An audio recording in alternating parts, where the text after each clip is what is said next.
Maligayang pagbabalik dito sa Storyland TV. Ating tuklasin ang kwento ng Batang Makalat. Si Pepito ay palakaibigan at masipag mag-aral. Wala namang masabi ang kanyang mga magulang pagdating sa kanyang pag-aaral. Magalang siya at higit sa lahat palakaibigan.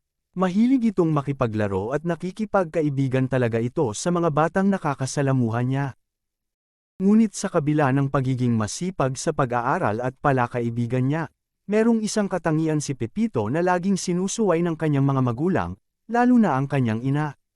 Makalat si Pepito, hindi ito marunong mag-ayos ng kanyang mga gamit, pakalat-kalat ang kanyang mga laruan at higit sa lahat, hindi ito marunong magtapon ng kanyang mga basura. Lagi itong pinupunan ng kanyang ina, minsan para hindi mapag-alitan, itinatago na lamang niya ang kanyang mga basura sa ilalim ng kanyang kama.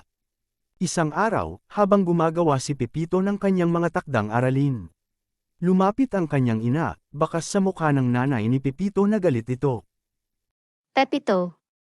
Anak, hindi ka ba talaga matututong mag-ayos ng gamit mo? At higit sa lahat ang magtapon ng basura, meron ka namang basurahan sa iyong kwarto.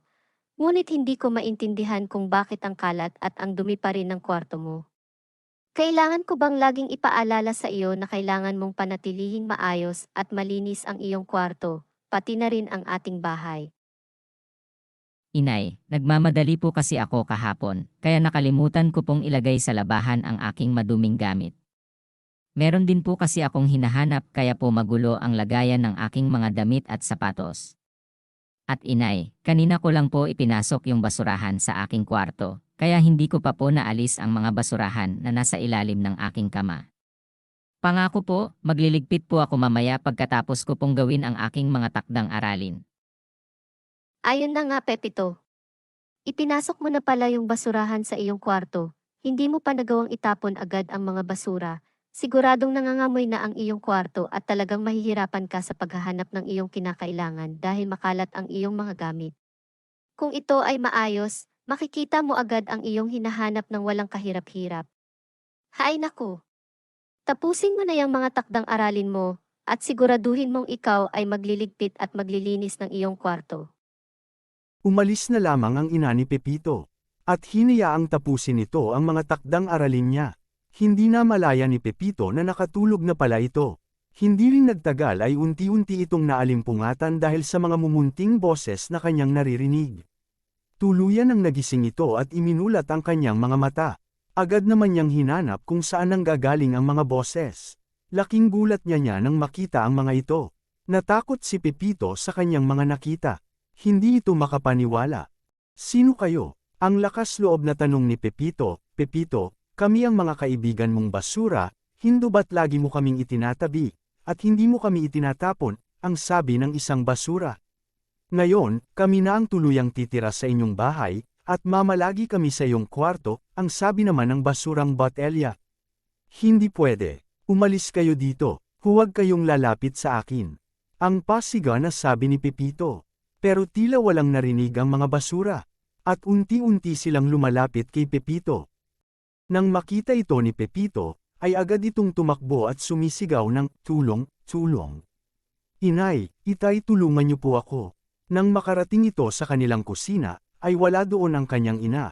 Agad naman siyang, umakyat at halos mahulog na ito sa may hagdan.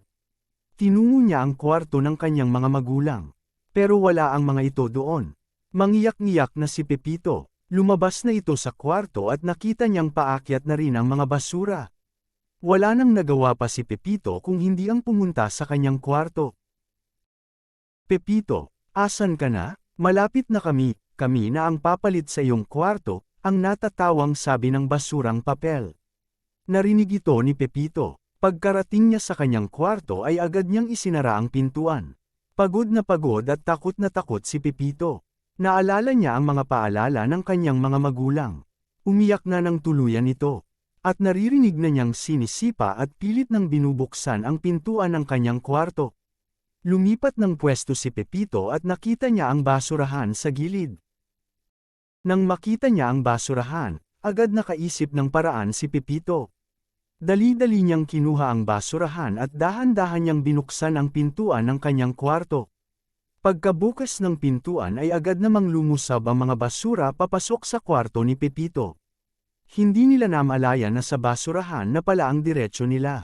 Agad na tinakpan ni Pepito ang basurahan at inilabas ito sa kanilang bahay. Pagod na pagod siya at nakakaramdam pa rin ng takot dahil sa nangyari. Naiyak na lang muli ito. Pepito, anak. Anak. Gumising ka. Nagising si Pepito at agad niyang niyakap ang kanyang ama. Umiiyak ito. Itay, hinabol po ako ng mga basura, hindi na po ako uulit itay. Pangako po simula ngayon magsisipag na po akong mag-ayos, magligpit ng mga gamit ko at magtapon ng mga basura. Patawarin niyo po ako, ang umiiyak na sabi ni Pepito. Anak, panaginip lang yan, huwag ka nang matakot at umiyak dyan, pero natutuwa ako na marinig mula sa iyo iyan. Sana ay umpisahan mo at isagawa mo ang mga sinabi mo anak. Nagtitiwala ako sa iyo Pepito, ang tugon naman ng ama ni Pepito. Tumahan naman sa pag-iyak si Pepito. Simula noon ay makikita ang malaking pagbabago ni Pepito. Inaayos niya ang mga gamit niya, ibinabasura agad ang mga kailangang ibasura, at hindi na ito makalat. Tuwang-tuwa naman ang mga magulang niya sa pagbabago ni Pepito. At dito na nagtatapos ang ating kwento. Sana ay nagustuhan niyo ang ating kwento ngayon. Hanggang sa muli.